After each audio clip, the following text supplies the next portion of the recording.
Hi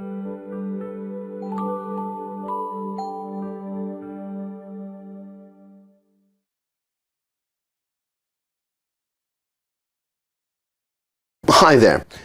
Today I want to share a story with you. A few weeks ago, I got a call from a learner of Kung Fu English, and she shared with me a very, very interesting phenomenon, which was that she discovered that when she was learning English, if she couldn't remember, if she couldn't hear the sounds of the English in her head, then she really couldn't use the English, she couldn't say it, she couldn't remember it.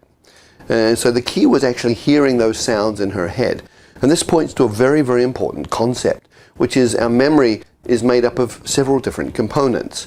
Now, clearly there's a memory for facts, like the sort of facts that you'll get in a textbook. But more importantly is something that I call base memory, which is the memory that we have in our visual system, our auditory system, our kinesthetic system. We have memory at that level. And I just want you to do a little experiment. I want you to, for a moment, close your eyes and remember your room.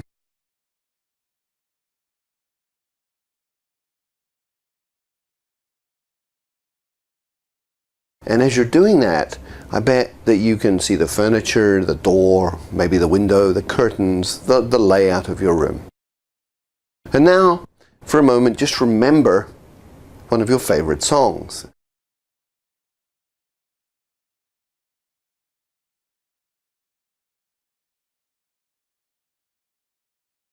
And you'll be able to hear the melody, the rhythm, the notes. You'll hear the sound of the singer's voice. So how is this possible? How are you able to just close your eyes and it's almost like you're hearing it over again? And the reason is that inside our nervous system, inside our brain, we have a trace of these different senses. It's a shadow of the things that we have perceived through our eyes, through our ears, through our skin. And all of our memory is based on building up these traces inside the nervous system. So when you're learning English, you've got to build up this trace in your nervous system of the sounds of English. And if you don't do that, then it's very, very difficult for you to remember the English. So an important principle here is that our language center, the auditory center in our brain, is very, very good at remembering these sounds at a basic level, inside the base level of memory. It's like having a tape recorder in our head. Now, there is a difference with a tape recorder, because with a tape recorder we hear something, it hears something once, it records it on the tape, and all of the sound is there.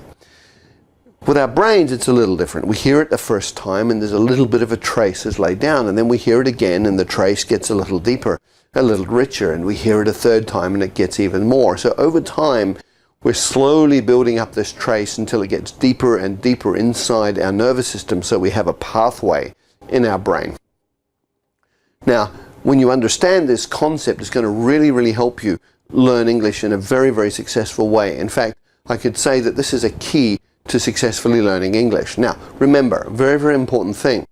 Our ability with language to learn language is based on sound. And language is in fact an auditory phenomenon. Okay? For millions and millions of years, human beings have used sound to communicate meaning. Now you might say, well, there's also the written language, and that is true, but the written language has been around for a few thousand years. And if you really look at it, most people never used written language to communicate. It's only in the last 50, 100 years that the majority of people have started using written language to communicate. For most of history, humans have only used sound to communicate. And the result of that is, within our brains, this ability to remember sounds is very, very well developed. Much, much better developed than the ability to remember text from a page. And so, in order to learn English and learn it easily and quickly, then it really makes sense to make use of this basic fundamental ability that we all have inside us. And when you use sounds to learn English, you'll find that you learn it very, very quickly. If you only use written text in a book, then you learn much, much more slowly. Now, you might theoretically think this is good, but think that practically, personally, you're not very good at remembering sounds. Now, it's true that some people remember sounds very, very quickly after just one time. But most people need to hear them quite a lot of times before those sounds become something that's actually inside their head.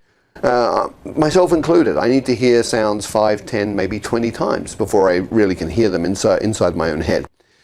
So that's why when we created Kung Fu English, we prepared 374 songs that allow learners to go over the same sounds in English many, many times until those sounds have become a very strong trace inside the brain.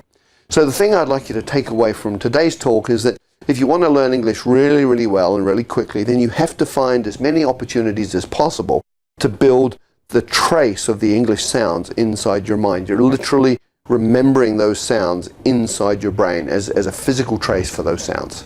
Remember that as a key idea that will help you be very successful with your learning.